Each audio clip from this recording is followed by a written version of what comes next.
40, 50 years ago, our paradigm was that we have to remove nature, remove the trees to plant soy, pasture. Now we know that we need forests. So the paradigm has shifted. We need to redesign the landscape so that we maximize the connectivity between productive areas and forested areas. These two things are not competitive anymore. They depend upon each other. Recently, Carlos Nobre joined me to discuss the state of the Amazon rainforest, the risk of its collapse and flip to savanna in the coming decades, and why that's important for the health and stability of the entire world, as if we shouldn't have known that. Following that, this week, I am joined by André Guimarães, another expert on the Amazon, to discuss the political and economic realities on the ground in Brazil in the fight to both preserve the integrity of the Amazon forest and the Amazon basin, as well as the well-being of the people who live there. André Guimarães is the executive director of the Amazon Environmental Research Institute, which is a Brazilian think tank focused on the challenges to the Amazon for reaching zero deforestation, as well as developing sustainably. He is also the facilitator of the Coalition on Climate, Forests, and Agriculture, a network of over 200 entities from the rural sector, academia, and civil society focused on a long-term vision for the land use in Brazil. As always, thank you for listening to and supporting this podcast.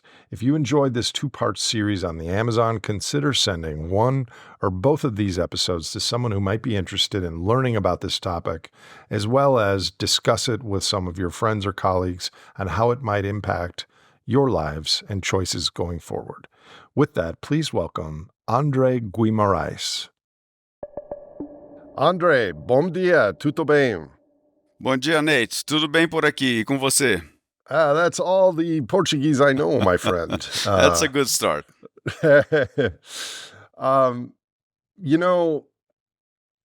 We talked briefly a couple weeks ago, and I immediately felt a kinship with you, and I was looking forward to this conversation. And isn't it a blessing that and a boon that two people living on different continents who've never met can use modern technology to come together and have a conversation about the crisis of your country, the forest in your country, the whole planet that we're facing. Mm-hmm. It's such a perilous and amazing time to be alive, don't you think? Absolutely, Nate. I couldn't agree more. I think this is one of the beautiful aspects of being on this planet these days. We do have problems, yes, but we can communicate on an efficient way and try to find solutions for the problems. And I think that's pretty much of a privilege of being walking on this planet. A privilege and a responsibility. I increasingly think, and I think more people increasingly feel. Okay, so we're going to take a deep dive on what's going on in the Amazon forest, the relationship to climate, the relationship to global systems, the relationship to the people of Brazil, bioeconomic regional models of economy, and all that. But let's just start with how did you first get started on this topic as a researcher, as a defender of the Amazon? I am an agronomist by training, Nate. I graduated actually in the University of Brasilia, where I'm talking to you from, back in 1991. A few months away from the big ecological moment of our recent history, which was the Rio 92, the Eco 92, the meeting in Rio de Janeiro, which grouped together more than 150 global leaders to talk about, climate, to talk about the challenges of protecting biodiversity, the challenges of, humans embracing nature. So I think it was one of the very first moments in our history that, these issues of protecting nature and in protecting nature and protecting protecting ourselves was debated in a large scale, in such a high level debate. And again, when I graduated, again a few months before Rio '92, you can imagine the debates and the media and the attention that the public was given to the subject, particularly the environment. And suddenly, for young students or young scientists as myself, the Amazon appeared on the radar screen. Up until then, to be very honest with you, I'm a urban guy. I used to live in Brasilia. My parents are from São Paulo, so the Amazon for me was something very distant, something very unknown, something very dangerous, something very from many perspectives was strange to my reality. But suddenly, because of the event in Rio de Janeiro, that big green blur in the Brazilian map appeared to me, and I had remember I had two job offers when I graduated. One was to be an agronomist, to really run farms and dedicate my time to producing soy and other products in the central Brazil, where I am, where Brasilia is. And the other job offer was actually an idea of putting together a project with another couple of young scientists to try to understand the dynamics of logging in the Amazon. I had no doubt, Nate. I said thank you very much to my job offer to become an agronomist. I took everything I had, including my wife and my dog, put it into a little car, and drove 2,000 kilometers to the north and reached Belém, where I lived for 4 years and started my career. And honestly, I would do that all again if I had the opportunity to. I think I would do that again if I had the opportunity. I would do that right now. So I just recently had Carlos Nobre on the show, who I know you are a colleague with, who said when he started, and he's a little bit older than us, that there was only 0.5% of the Amazon forest was deforested, and now it's approximately 17%. Correct. So when did this major deforestation begin, and what were the main drivers at the time and the main drivers now? I think to understand the process of deforestation, we have to go back to I would say the late 60s, early 70s. Back then, and there were lots of oil crises and global economic crisis, and Brazil was a net importer of a number of goods and services, such as oil, for example. We were a net importer of oil, but we were also a net importer of food. So Brazil used to import poultry, used to import fruits, used to import other food products and so on. So we had problems with the balance of payments at the country. So several working groups were created at the time to sort out ways to replace imports. So one of these groups was a group dedicated to replace food imports. And from that group, a number of initiatives came out. One of them was the setup of Embrapa. Embrapa is the Brazilian Agency for Agronomical Research. So the objectives of Embrapa back then, late 60s, early 70s, was to bring the northern agriculture to tropical regions. So adapt agriculture to tropical regions. So we have seen back then lots of incentives, both to develop science and to bring Brazilians to the interior of the country. I'm talking about the Cerrado, the southern part of the Amazon, but also the Amazon. So roads were built, infrastructure was designed, electricity was connected, dams were built to generate electricity to cities. Cities like Belém and Manaus, which are today 2.5, 3 million people cities, have gained traction and enhanced its population. So the idea of developing the agriculture of Brazil, which initially was to replace the imports of food, was one of the main drivers of the occupation of central Brazil and the southern part of the Amazon. So it is a success story. If we cut a long story short and look at it from today's eyes, we'll see that Brazil is today, one of the largest producers and exporters of food and agricultural commodities on the planet. So this is a tremendous success story on one way. On the other way, we have promoted this growth at the expense of half of the Cerrado biome, and nearly 20%, as you said, 17, 18% of the Amazon biome. So there was an environmental cost associated to this development, which strikes us today and put responsibility on our shoulders to redesign this process. We can't continue the way that took us here. We have to rethink the model. So what you just described in Brazil is a microcosm of what's happened in the entire planet with growth and the cost on the environment, except in many other countries, what happens in their country environmentally stays in their country. But that's not the case in Brazil, because as we hear in the news, the Amazon forest are the lungs of the planet.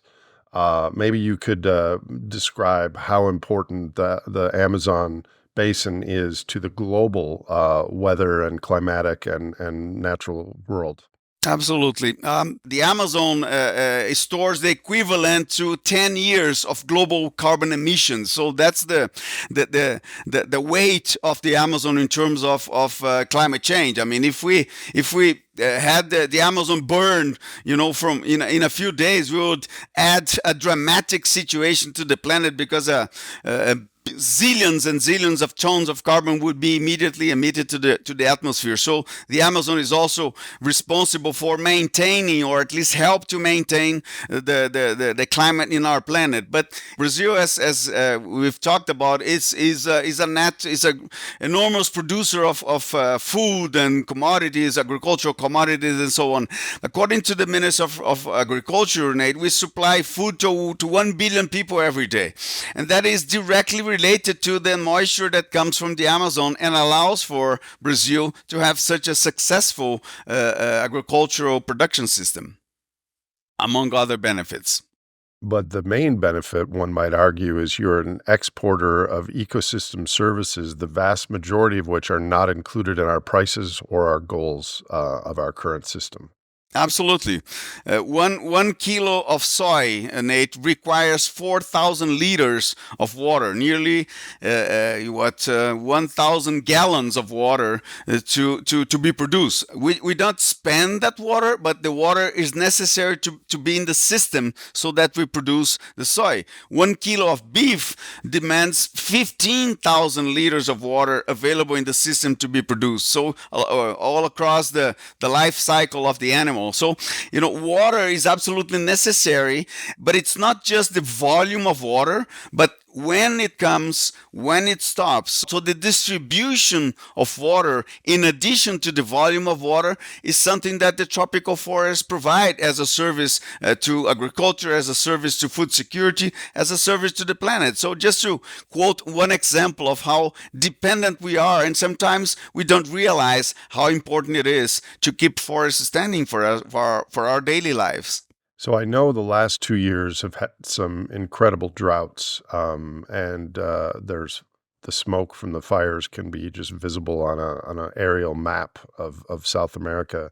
Have you tracked the standard deviation of precipitation, flood, and drought, like over the last few decades, and has the amplitude increased of the variation in rainfall?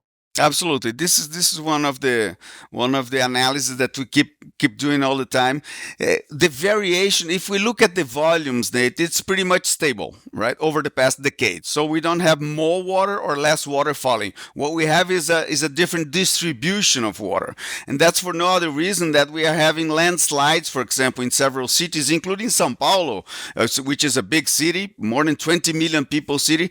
They are facing challenges in São Paulo and Rio de Janeiro. In other parts of Brazil, we have had a severe flooding in Rio Grande do Sul, which is a state down south of Brazil. It's a tragic story, because Rio Grande do Sul is responsible for about 15% of the Brazilian GDP, and 80% of the economy of that state was somehow damaged because of the water floodings and so on. So all of those disturbances are related to, let's put it this way, a different distribution of water, which sometimes gets concentrated in a few days, sometimes a few hours. We've been experiencing situations in some parts of Brazil, and that's not different in other parts of the world, in Germany, in Indonesia, in Mozambique, in several parts of the world. We are experiencing the same thing. The water systems, both the natural ones, the rivers, and the artificial ones, the sewage systems, for example, they weren't designed for that amount of water. So we at the end of the day, we face challenges in our infrastructural system in cities, for example, such as the sewage systems, but also in the natural systems with floodings and water disturbances that we haven't been experiencing 3, 4, 5 years ago. So take me through the history of how Brazilian government, Brazilian policy surrounding deforestation has changed over previous decades, and where does it stand now? Let me roll back the movie a couple of decades, maybe 3 decades. We have had a peak of deforestation in 1999, around 1999, 2000. That year, 26,000 square kilometers were deforested in the Amazon in 1 year. That was the peak of deforestation, which took place in the year 2000 or around the year 2000. A peak in the rate of deforestation. In the rate of deforestation, correct. In the rate of deforestation that year, 26,000 square kilometers. So, the images of the degradation of the Amazon, the images of the forest fires, similar to what we are observing today, Nate, were on TV screens, were on the national news every day in 1999, in 2000. So the Brazilian population started to think, well, this is my inheritance, this is my asset, and we are just letting it burn. So there was a discomfort in Brazil. So a government which was elected in 2002 and started its mandate in 2003, President Lula, his first mandate, they said we have to do something. And the Minister of Environment was structured, led by Minister Marina Silva, and the end result was between 2004 and 2012, 80% of the deforestation in the Amazon, the deforestation in the Amazon was reduced by 80%, from 26,000 square kilometers down to 4.5 thousand square kilometers. So this is a unprecedented process that took place. Tons and tons, millions of tons of carbon emissions were avoided. Many biodiversity loss was avoided at the time. However, and here's a big however, from 4.5, and then we moved to 5, and then to 6, and then to 7, and then to 8, and then to 12, and then to 15, and now we are beginning to drop it again because we had a government prior to the current administration, which was for which it wasn't important to fight deforestation. They had a different vision. They had a vision of, to develop the country, we need to open and clear more areas. That was the vision of the previous administration. Is that because the previous administration and the officials didn't understand the ecological systems, or because they didn't care, or don't you know? I think they didn't care. To be very frank with you, they were just willing to promote development, and that has harmed, indeed, the forest and harmed the Amazon. We are now, even with the efforts of the current administration, we are now where we were about 12, 13 years ago in terms of the level, the rate of the deforestation. So we are backwards instead of moving forward, but there's still a challenge there. So under Lula, my understanding is that there's a promise or an intent to stop deforestation by 2030, which is just 5 years from now. So you said in 20 years ago, we were at 4,500 kilometers per year reduced. And where are we now, like roughly? Around 14,000 square kilometers in 1 year. That's where we are right now. That's a long way to go from 13,000 to 0 in 5 or 6 years. Mm-hmm. What is the general, irrespective of one's political affiliation in Brazil, What is the general citizen in Brazil, their attitude towards the importance of the Amazon? Has that changed? I think, well, according to some polls that we follow, and actually EPAM, my institution, have actually ran a poll a few years ago with this question: how important is the Amazon for you? How is your perception of climate and the impacts of climate in your life? So questions like this were asked, and we were very surprised, Nate, that more than 70% of Brazilians were indeed concerned about the future of the Amazon, did understand at some level the implications of the Amazon's degradation and deforestation to their daily life. So Brazilians are amongst the most interested people. I wouldn't say conscious yet, but interested people into what happens in our backyards, what happens with the Amazon. It's important to say, it's relevant to say that we are highly dependent upon the Amazon to survive as a country. I mentioned agriculture, which is not irrigated and depends upon the water cycles that comes from the Amazon. But more than 70% of our electricity is hydropowered plants. So we do depend upon a lot of water flows to have electricity in our homes. To cut a long story short, that's absolutely necessary, and people realize that dependency. I hadn't thought about that. So if the pump between the Amazon and the ocean and the rivers in the sky, if that slows down or disappears, so does a majority of your electric power. Precisely. And we have had, I mean, right now, this is, we are having shortages. The water levels of the reservoirs are to the minimum level. So we had to turn on thermal power plants in order to keep the electricity levels that we need in the country. So that has been happening over the past few years, mainly because of droughts and a poor water distribution along the year. So we are facing challenges and problems with electricity supply in our homes. So I'm paying 40% more in my electric bill compared to 3 months ago because of shortages in waterfalls and the river headings, and consequently the reservoirs are in low levels. So, what have been some of the most effective policies in prior administrations to halting the rate of deforestation and looking ahead to 2030 or beyond? What do you think are some of the most important ways that Brazil might halt deforestation? One thing we've learned back in the early 2000s, Nate, when we reduced the deforestation in 80% in the Amazon, was that reducing deforestation is one thing. Keeping deforestation down is a different thing. So you have different toolboxes to deal with one and the other challenge.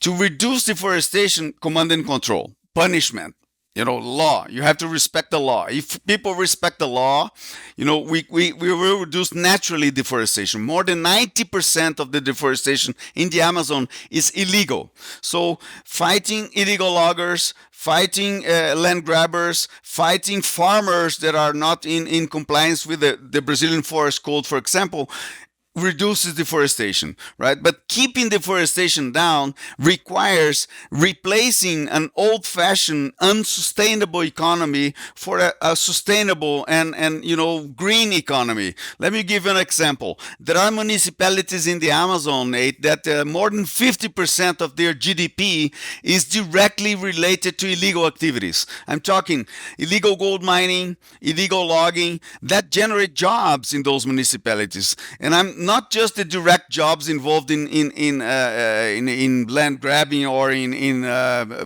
chopping down trees, but the hotels in the cities. They depend upon the gold miners to create their their financial results. So at the end of the day, you have to invest in green jobs. You have to invest in bioeconomy. You have to invest in modern technology so that new jobs are offered to the Amazonian population, so that they wouldn't be going to the illegal activities anymore. So keeping deforestation down is still a challenge.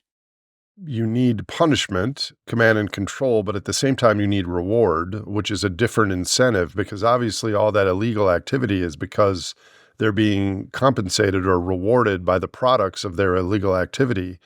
So if we favored and preferred whoever they're selling it to something else, then maybe a bioeconomy or something else might take a foothold. Yes. Yes. What we are living through today was planned, as I mentioned before, in the 60s and 70s. And the mindset was, let's expand the country. Brasilia, where I live, was built out of nowhere in the middle of Brazil back in the late 50s, early 60s. The idea back then was to, bring Brazil to the countryside, bring Brazil to its interior. Most of Brazil still today takes place in the coastal area. Some 70% of the Brazilian population lives up to 200 kilometers from the coast, from the Atlantic coast. So Brazil is still the big cities, São Paulo, Rio, Salvador, Recife, Porto Alegre, etc. These are all coastal cities, and most of the population is there. So the idea of bringing Brazil to the country, to Cerrado, to the Amazon, began in the late 50s, have had lots of incentives over the 70s. Now the challenge, Nate, is to redirect those incentives. The approach that we do promote here at the IPAM, that we do believe, and where we are trying to position our science, is to indicate where do we need to change the incentives. We are still incentivizing with subsidized money out of my pocket, out of my taxpayer money. We are still subsidizing chainsaws to chop down trees in the Amazon. This is happening today. And why is that? Because the credit lines that are available and the credit system is still designed with an ancient, I would say, mentality of expansion.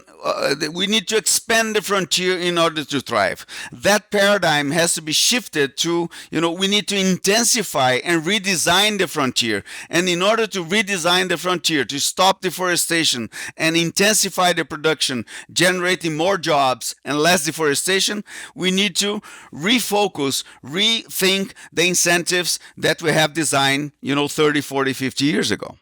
So you mentioned that Brazil is probably one of the biggest exporters of environmental services to the world, but you also are one of the largest exporters of beef to the world. How can these two statements continue to simultaneously be true in the future? What are your thoughts on that? They have to, and let me tell you why.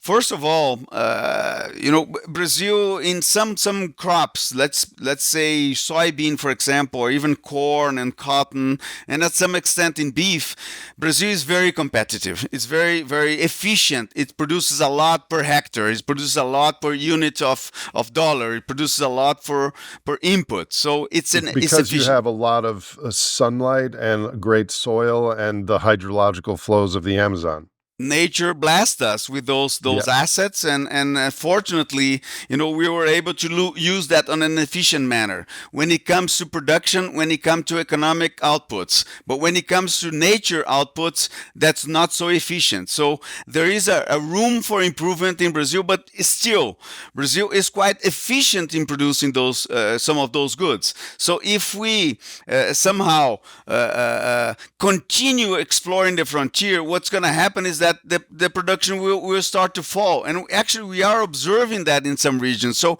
right now, what we need is more forests. We need to restore some areas. We need to replant forests. As I said, we need to redesign the landscape. Let me just give you one example to illustrate what I'm saying, Nate. Soy, for example, soybeans, they are up to 20% more productive, up to 100 meters away from a forest fragment.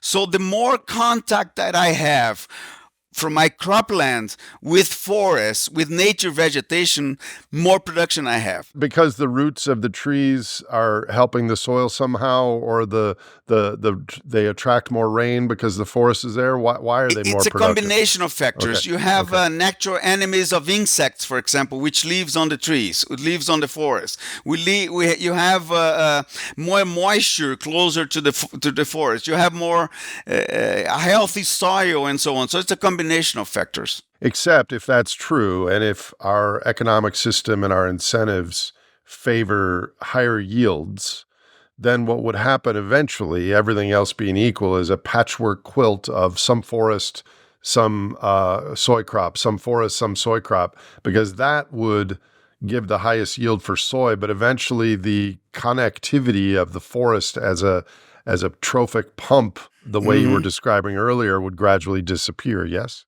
Precisely, Nate. Again, back 40, 50 years ago, we didn't know that. I mean, our mindset or our paradigm was that we have to remove nature, remove the trees to plant whatever, plant soy, pasture, whatever, right? Now we know that we need forests. We need the cropland and the pasture land in contact with forest fragments, in contact with natural vegetation, so that it can produce more. So the paradigm has shifted. We need to, again, as you said, redesign the landscape so that we maximize the connectivity between productive areas and forested areas so that we can produce more. So now we understand that in order to be effective and efficient in producing agriculture, we need forests alongside.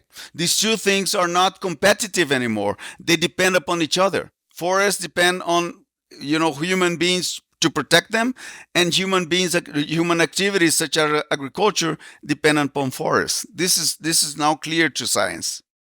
I have a lot of questions on this. So this would be true even 50 years ago when the entire forest was largely intact. But now, according to Carlos Nobre and many other scientists that I've read and interacted with, we are approaching a tipping point where if we deforest much more, and I think there's a difference between actual deforested, like 17%, and then some other percentage, which is 20 or 25% of forests that are not fully intact. So there's some degraded, right? Mm-hmm. But as we approach those tipping points, these efficiency, soy near forest conversations change because it's a dynamic system, right?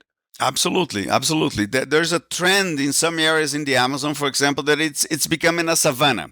So in a savanna, you have 1/3, maybe less carbon that you have in a rainforest, a mature rainforest, a climax rainforest, and if you have less biomass, less carbon, you have less environmental services being generated. One mature tree from the Amazon with 30, 40 meters high, Nate, it can pump up to 1,000 liters per in one day to the atmosphere. One big tree.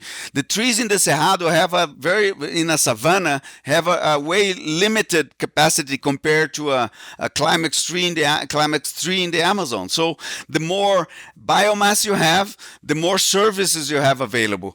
On the other hand, the more degraded you have in forests, the less environmental services you have. So the challenge for the future, and this is not for Brazil, I think that's for the planet, is to understand that we do depend upon nature to thrive. And the more we understand how we do depend, the more we will be able to protect nature and benefit from it.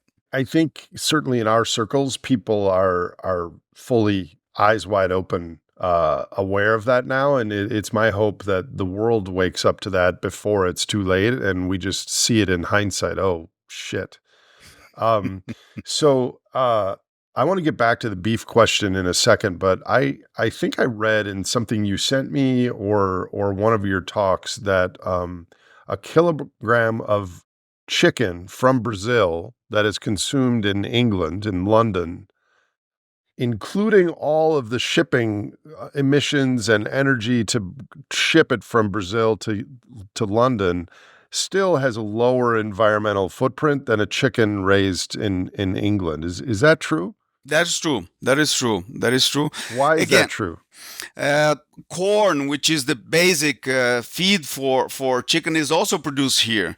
So the integration of the system. So you have cooperatives in the southern part of Brazil, which are extremely efficient in terms of poultry production because the inputs are nearby. Consequently, the efficiency is also an issue. Okay, so then this becomes an issue of scale, because if we had the appropriate scale, then from an economic, environmental, emission, all in cradle to grave analysis, it would be better environmentally for people in England to import their chicken from Brazil. But if everyone in the world did that, then the incentives in Brazil would be so strong that we would tip over the Amazon tipping points, and it would be an ecological disaster, right? So there's a threshold there. Finding the fine tuning there is one of the challenges, Nate. You're absolutely right. Right. Let me give you another example, which it's a bit away from our conversation. But for example, electric cars, right? People are, everybody advocates for electric cars today, and everybody's willing to change their 6-8 cylinder cars for electric cars, and so on and so forth.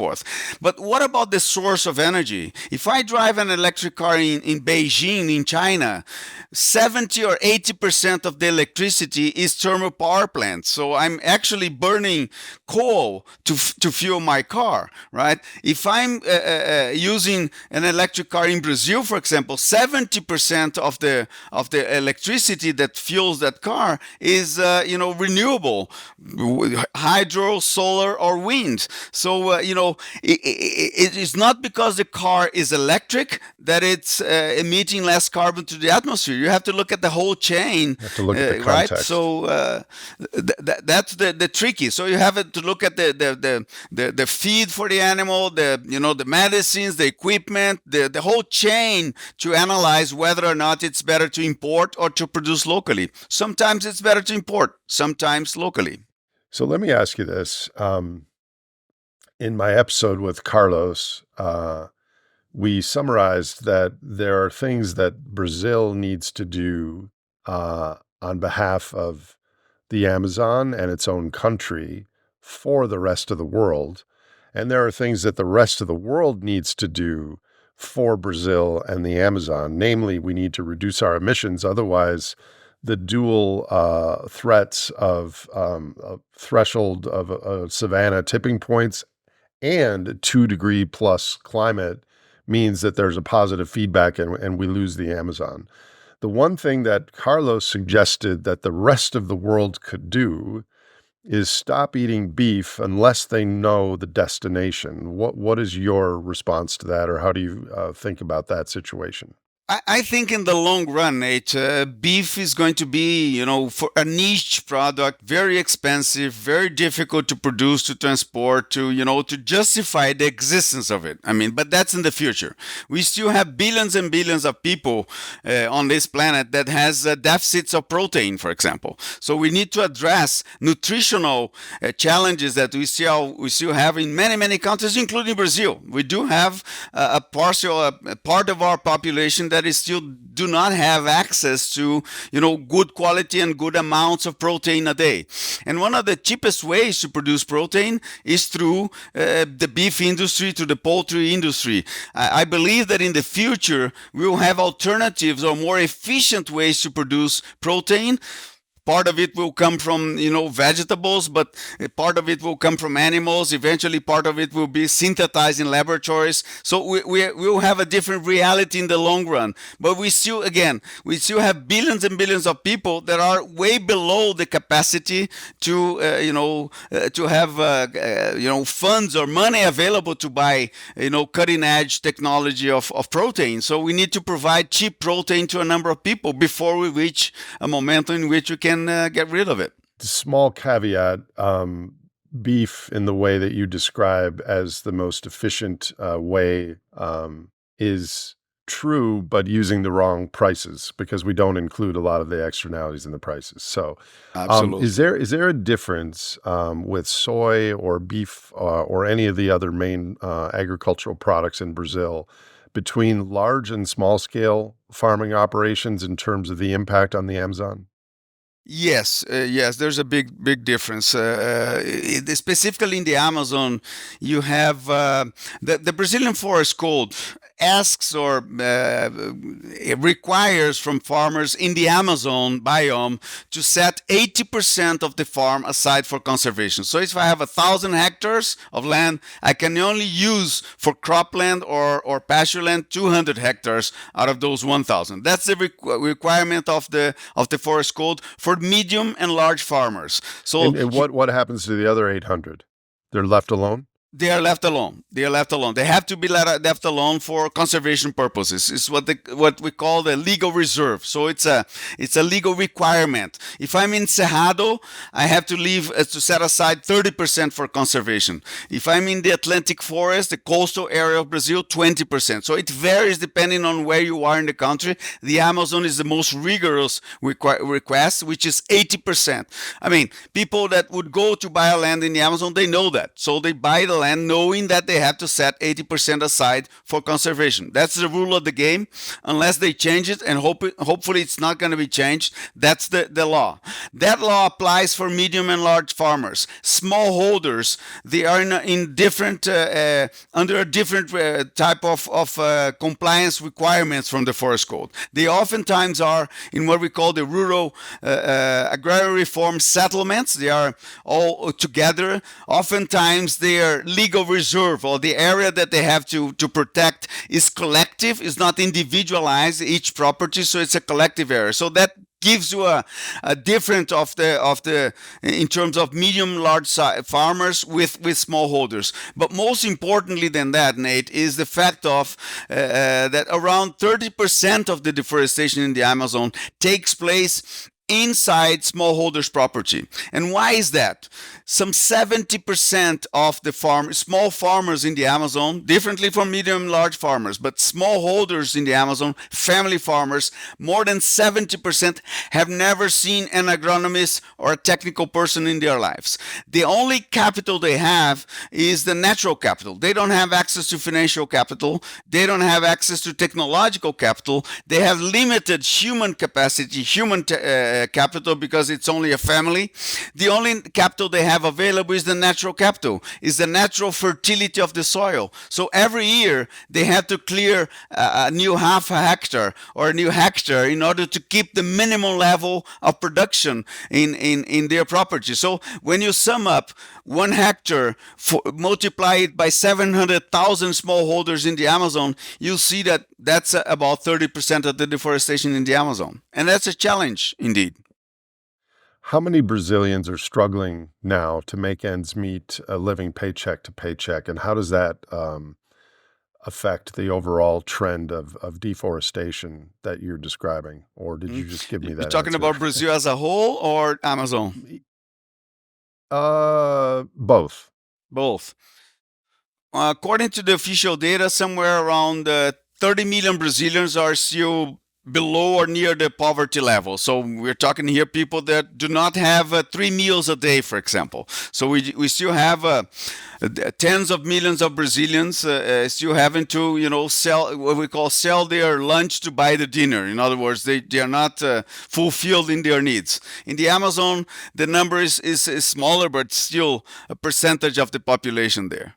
This again, the Brazil and the Amazon situation, just in so many ways, is a microcosm of our global situation. So if we head into a world of less affordability, inflation, more disruption, higher droughts and floods, higher amplitude of natural events, kind of the default pathway, that itself is going to put, everything else being equal, which I hope it's not, that itself is going to put a burden on the Amazon, because these people, these 700,000 farmers, are not going to have any recourse but to use the capital they have, which is the 1 hectare, and use it however they can to get either money or food to survive. Mm-hmm. Yep. Oftentimes to survive. We have about 4 million people in the Amazon today. One thing that is important to say, Nate, we haven't mentioned yet, is that most of the population in the Amazon live in cities. Somewhere around 80% of the population in the Brazilian Amazon, they are in cities, big cities like Belém, Manaus, but oftentimes in medium and small size cities, 30,000, 50,000, 100,000 inhabitants. So it's a quite urbanized urbanized territory. Out of the 28 million people living in the Amazon, some 20 to 22 live in cities.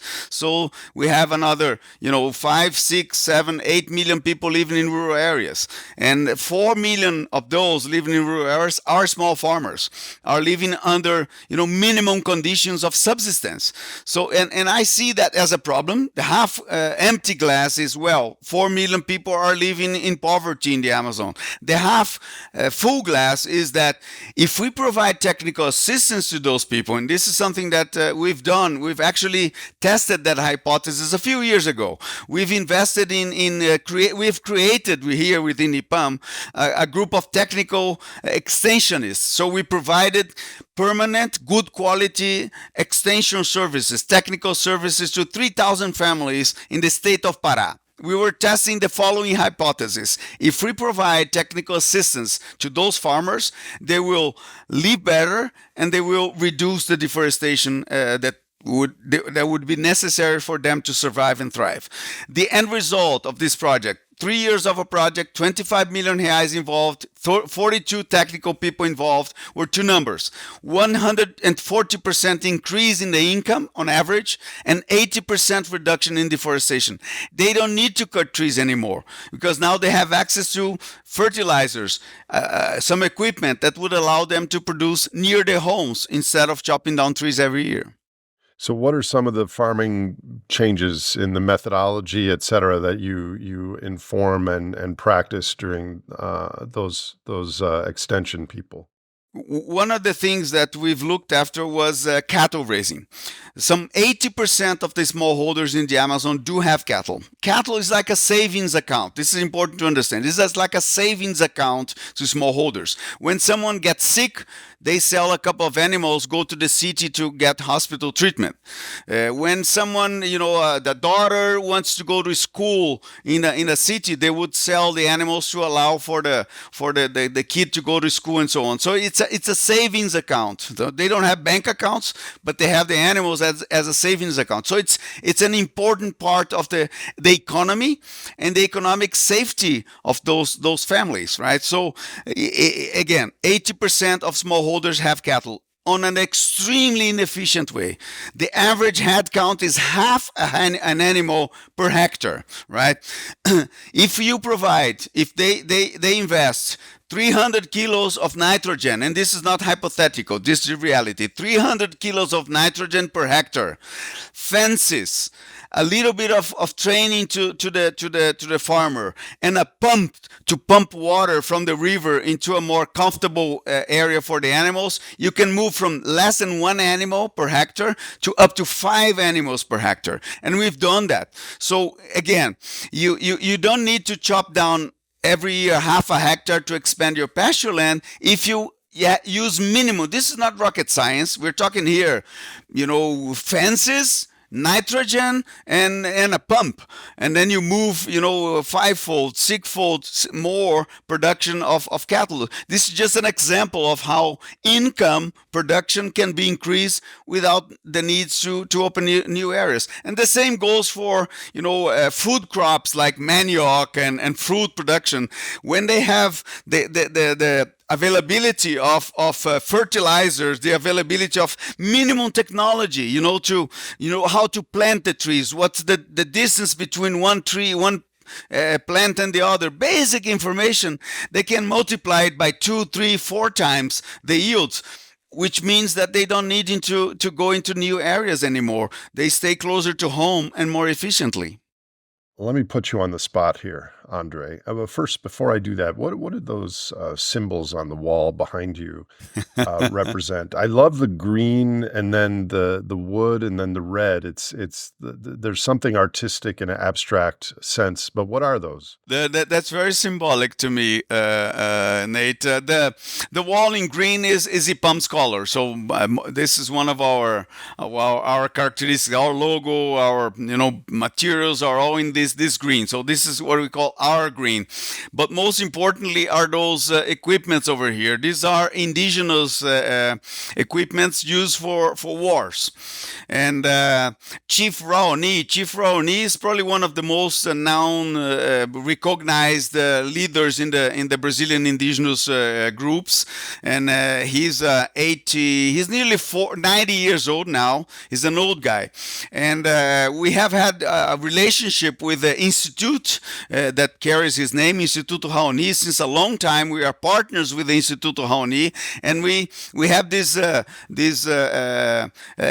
would say this vocation of bringing indigenous leaders to the environmental discussions globally.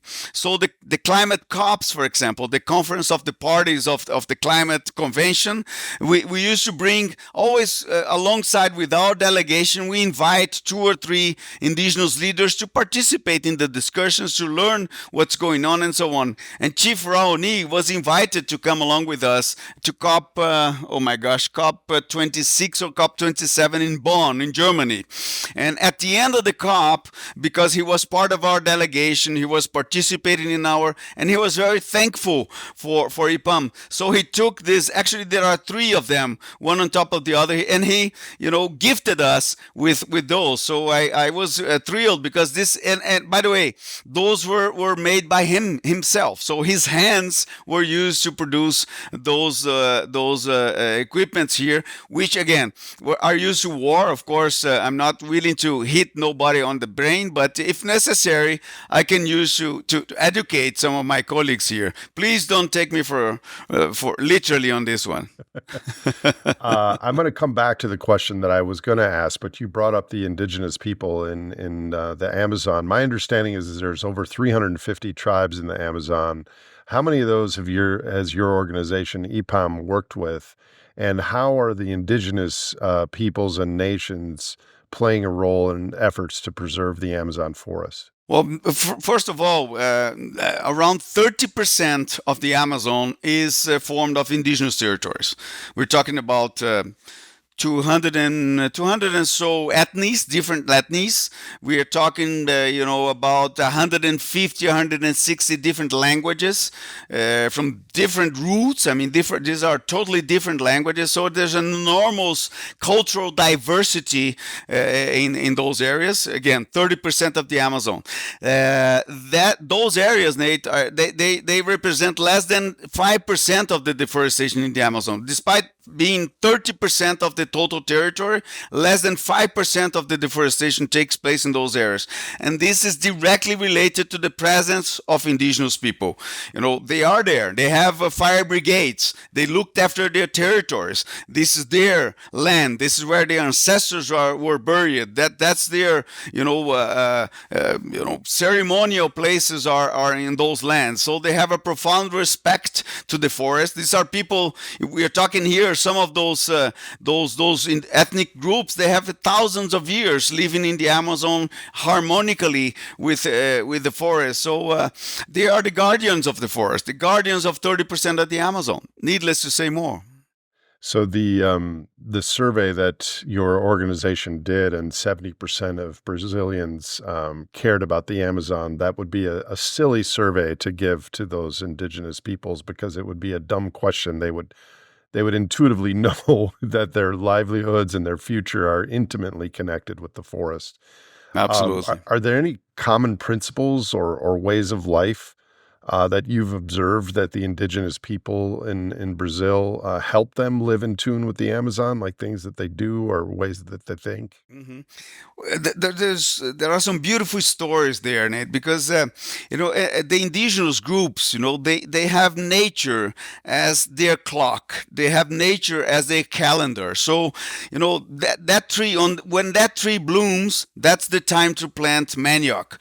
When that tree over there let go their leaves, this is the time to fish a certain fish that will take place in certain. So they have these connections, which for us is absolutely difficult to understand, but this is their daily life. We have to use Google. We need Google, exactly. There, Google is looking at the trees, looking at the rivers, looking at the animals. So the way the animals behave, tells them a story or tells them that this is the time to do something. So, the connection that these folks have with nature is metaphysical. It's not written on books. And so we need to learn from them. We need to learn from them, not just to protect the forest, but to respect the differences. I mean, I tell a lot here at my institution that we are all for we are defenders of the biodiversity. What about the cultural diversity? What about the religious diversity? I mean, we have to be coherent, and I believe that the future of mankind is a diverse future or no future at all. So we need to be open to see and respect, and sometimes learn with the different. And the indigenous groups present in Brazil, they offered us an enormous opportunity. I'm very proud to have more than 200 different cultures in my country. There are nearly 50 indigenous tribes that have never been contacted yet, living in the middle of the Amazon. We just know that they are there because here and there we fly over them, so we know they're there, but they've never been contacted. And I have a profound respect to the fact that we are still protecting those groups. Me too.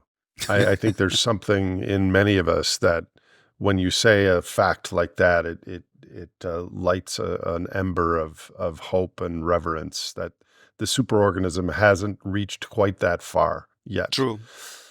So on this conversation, there are at least 4 things that need to happen. One is the global human economy needs to reduce emissions and eventually pull out CO2 from the air in order to get back down to a safe operating zone for the Anthropocene or the Holocene.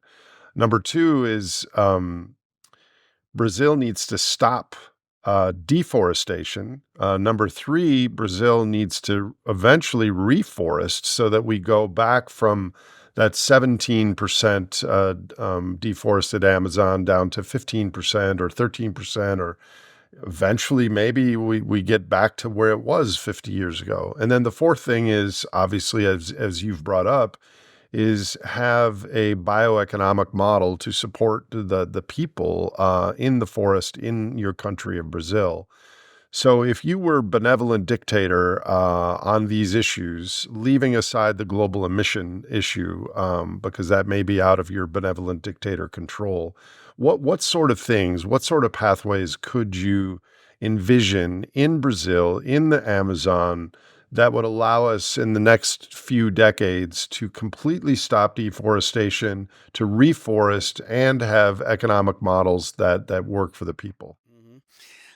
I would focus a lot of my attention into incentives. Humans react to punishment. Yes, we do react to punishment, but we do react much better, through incentives. And I think we have an opportunity in the Amazon, for example, to redesign incentives. We don't even need to create new incentives. Incentives are there. We have subsidized credit lines. We have, money from the public sector, supporting poor families. But what I think is that we need to rethink those incentives on a new paradigm. The new paradigm is a paradigm of more harmony. And here, let me be philosophical here a little bit, because we are oftentimes trying to balance the game. So we need to balance the game. But balancing, supposedly we have 2 sides on a scale, so we need to balance 2 sides. When it comes to harmonize, I mean, we are equals. So I think the challenge is to once again promote more incentives, refocus the incentives so we have a better harmony. We have people respecting the indigenous groups, because the indigenous groups do produce something that is important to the country.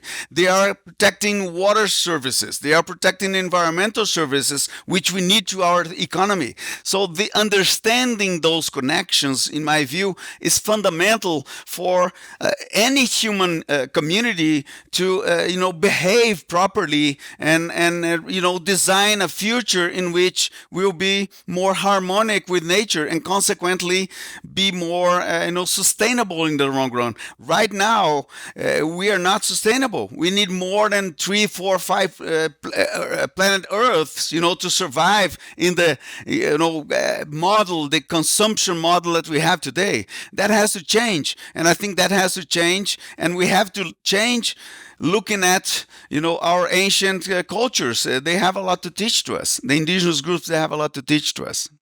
So what is your work, the work of your organization, IPAM? If you're wildly successful, what are some things that you hope to implement? We are a science-based organization, so our raw material is data, and our product is, information. So we do believe that good quality information have the power to change. That's what we have been doing over the past 30 years. That's what we intend to continue doing. However, I have to say, it's a quite an inefficient process. Translating science into policies, translating science into corporate decisions is very difficult. Oftentimes more difficult than producing science itself. So I think if I had an opportunity to do one thing, I would try to translate science on a way that ordinary people on the street or decision makers on political levels could use more efficiently. And this is I think it's a mistake that many scientists do is they think that their work ends on a paper. I think the work of a scientist begins on a paper. That's when you really defend your ideas and channeling those ideas to make changes. So I think my view to this organization in the future is that we approximate the distance between science and decision making on an individual basis, on a collective basis, on a country basis. It doesn't matter. We need science to be closer to people's decision-making process on a daily basis. This is my personal challenge for my life. Many countries are, I've learned recently, are threatening to boycott Brazilian products if Brazil doesn't start to protect the rainforest. What's your opinion of that strategy from the international community? I think boycotts have to be very carefully used. Oftentimes, if you look at history of boycotts, they serve the purpose of those that are promoting the boycott, but not necessarily they solve the problem that the boycott wants to solve. Let me give you an example, a concrete example. Right now, as we are speaking, Europe is designing and will be launching in the years to come a policy called EUDR, European Union Deforestation Regulation. So basically, the EUDR says that, there's a list of products that they import, and they are not importing from a certain date products that have promoted deforestation. So they don't want deforestation in those products. So I'm talking here soy, I'm talking here corn, beef, leather, coffee, cocoa, so on and so forth. Fine. However, the world is a little bigger than Europe. I mean, that EUDR system will certainly solve, the European problem with important deforestation. But my question is that going to solve deforestation? I doubt. Europe represents a smaller portion of the Brazilian market, for example. So what about the balance? So it will, at the end of the day, create two worlds. Boycotts, in my view, they create two worlds. One is the world that can attend the boycott demands, and the other world that cannot. So the problems continue. They're not sorted out. Okay, I'm going to put you on the spot, Andre. You talked about your mission, both your organization and your personal, on science and policy. So I want you to give an elevator pitch, two different ones, about a minute each. Give a pitch to people in the world on the state and the importance of the Amazon and how they should think about it and what to do. And then do the same pitch to someone that lives in your country, in Brazil? I would say for the globe, something very simple, Nate. it's better to have an Amazon on our planet than not have an Amazon. And you do have a role to play in making sure that your kids and your kids' kids will see the Amazon and will benefit from the Amazon. Simple as that. This is what I would say to the planet. To a Brazilian, something similar. The Amazon is fundamental. If you have 3 kids, one of your kids will be employed in the future if we keep the Amazon standing. I'm talking about not just the farming of our the farming portion of our economy, but also the industry of equipments, the industry of input suppliers, financial services, which are in São Paulo, Rio, and so on. So you want to get your kids employed in the future, make sure that the Amazon is protected. So we have multiple risks and thresholds, both in the world economy and the world ecology. But let me ask you this hypothetical question. So, in my opinion, we are headed towards 2 degrees Celsius above pre-industrial times and probably above. I hope that something happens either technology-wise or economic-wise that's not the case. But I think that you and I would agree that that's probably That's a trend. that's the trend. We are also sitting at a state when 17% plus of the Amazon is deforested. And although we are reducing deforestation, it's still net positive, which means more square kilometers are being removed every year.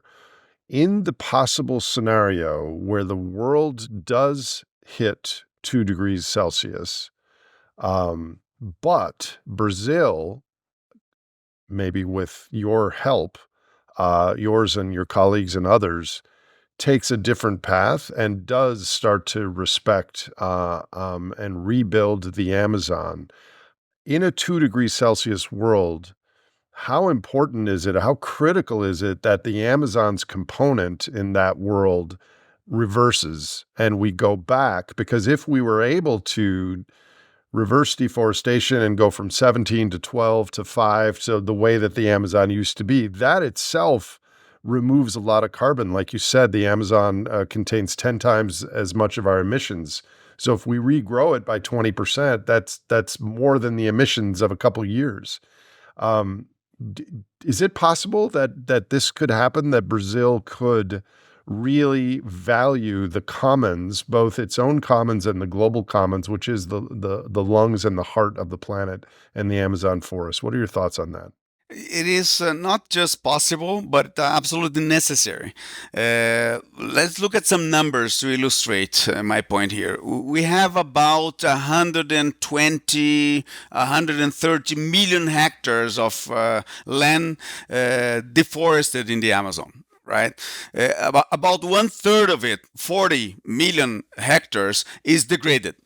Highly degraded, not just degraded, highly degraded. I'm talking here former pasture land that is now, soils exposed. So those areas are just sitting there. They have very limited capacity to naturally regenerate. So we need to intervene in those areas. 40 million hectares in the Amazon alone. Let me put it in perspective, Nate.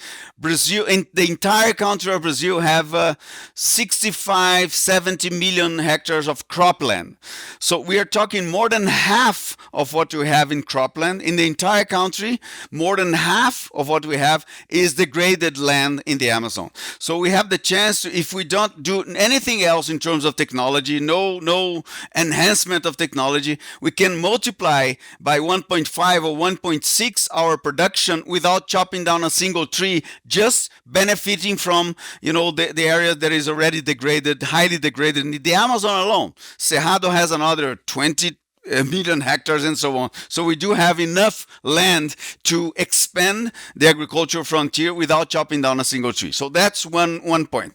But my other point is that we should not do that. We should actually restore some forests within those 40 million for the reasons that I stated before. We need to redesign the frontier. We need to maximize the contact between pasture and cropland and native vegetation.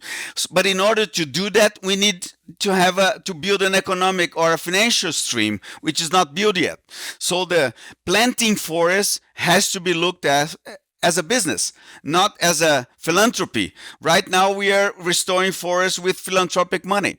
We need to restore forests with the mainstream money. And that means that companies, countries, banks have to benefit from it. They have to profit from it.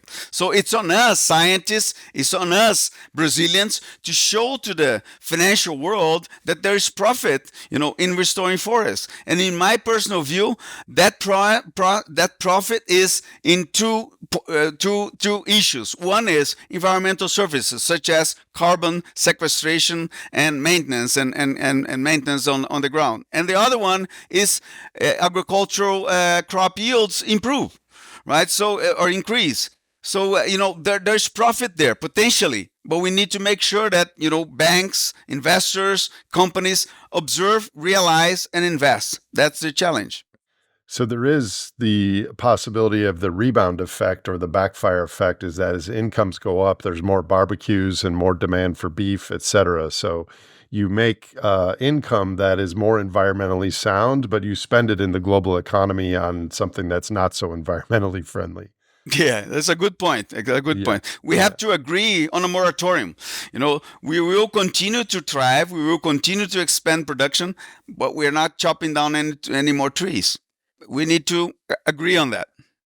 Boy, I I haven't talked about the Amazon yet, and now I met several people in New York at Climate Week, and I have become aware how critical the Amazon situation is, not only for the people in South America, but for the whole world. I mean, it is, like you said, the heart of the planet. It is. You are, at least since 1991, an ecologist, a scientist looking at the situation of the world. Do you have any suggestions for the viewers of this program who are paying attention to what's happening in the world at this time of anxiety and opportunity? Yes, I would say that, for everybody, especially for young people, Nate, I think they need to think global and act local. Let me try to illustrate it. I mean, we need to understand what happens on our planet. This is our planet. This is our home. So we need, I'm sitting in Florida, and, I need to understand, if I was sitting in Florida, I need to understand what goes on in Africa. If I'm sitting in Zimbabwe, I need to understand what goes on in Brazil. The good news is that we have social media, we have internet, we have, technology, which allows us to, get the information quick. We are not using well that information. Look at the elections in some countries there. Look at the politicians, benefiting from the fake news and so on. So I think there is an industry of fake news which is taking advantage of the technology. But this is going to be over at some point. People will realize what is good and what's bad on the internet at some point in time. And so thinking globally for me means get yourself informed what goes on in the country. Make your mind, create your own opinion about things. This is number one. So look at the planet, but act locally. For example, Nate, I have with my family an agreement that if I have two products, it doesn't matter what the price is. If I have two products that I can buy, two similar products that I can buy in a supermarket, and one of them was produced closer to my house, I'll choose that one. Simple choices like that. Let's look at the planet. Let's learn globally about the global issues, but acting locally, go visit the cities that are close to your city. Do tourism next door to your city instead of catching a plane, or in addition to catching a plane to visit Paris. I mean, these are individual decisions on a daily basis that if you sum up them all up, we may have a better planet. What advice do you have for young people in their late teens, early 20s who are becoming aware of climate and the Amazon and the economic and energy issues, et cetera? Mm-hmm. Spend some time, learning about them. Let me give you my example, Nate. Why did I choose to go to the Amazon and become, a scientist, and gave up my agronomic career? The salary that was offered to me was 5 times more in the business sector than it was to be a scientist. But it wasn't a variable in my life. So what I would advise young people too is, don't be excited about making millions and millions of dollars, being so competitive and so on. Competitiveness and is the more harmonic you are to the environment that surrounds you, the more competitive you are to survive, the more competitive your kids will be, because they will have a better culture coming from you. So look at the planet. It's a beautiful planet. Learn about the planet and help the planet to survive in the long run. You do have a role to play. We all have a role to play. And just to finalize that message, Nate, a few years ago, I used to say that, well, the work that I do is for my grandkids. I'm working for my grandkids. I have 2 kids, but I'm working for my grandkids because the impact of climate change will take, 20, 30, 40 years to arrive. A few years back, I started thinking that, well, not really to my grandkids, but maybe I'm working for my kids because, things are happening sooner than later. Now I'm thinking, well, maybe I'm working for myself. And a few weeks ago, I realized that actually I'm working for my parents, which are in their 80s, because they are breathing smoke as we speak in the capital of my country today. So their health is being affected by the degradation of the Amazon today, not in 30 years' time. So please, young people, we have a job to do, and that job is today, not tomorrow.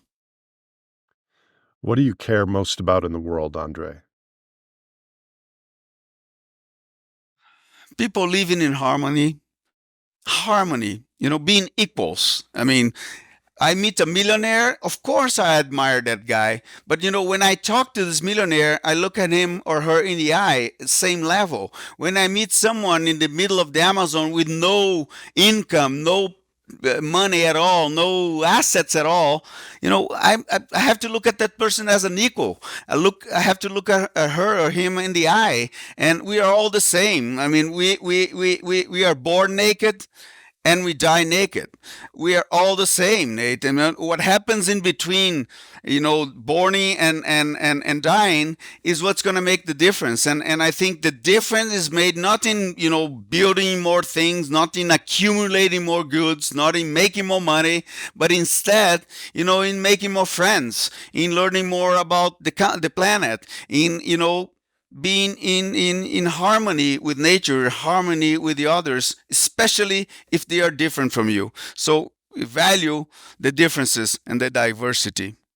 If you could wave a magic wand and there was no recourse to your status or security, what is one thing you would do to improve human and planetary futures? I would stop poverty.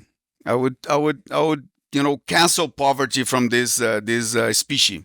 We don't have any more poor people. This is an absurd, Nate. In 2024, we have to live with poverty. We have to live with families and kids starving to death. We have enough food for everybody. We have enough food. What we don't have is money to buy food. So income distribution, making sure that everybody has the minimum conditions to live, to thrive, to be happy, right? So I would stop poverty. Thank you, and thank you for your time today. If I were to ask you back in the future for a repeat conversation, what is one topic that you're passionate about and you know a lot about that's relevant to our global ecological and economic futures that you would be willing to take a deep dive on? Food production. We are in the merge of a revolution in food production for good, hopefully. We need to feed 7-8 billion people. This is not easy.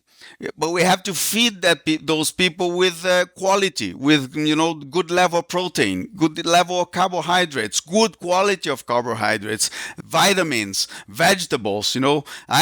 I do have a very, very diverse and nutrition, but I would like that nutrition to be available to everybody, regardless of where they are, regardless of their religion, regardless of their gender.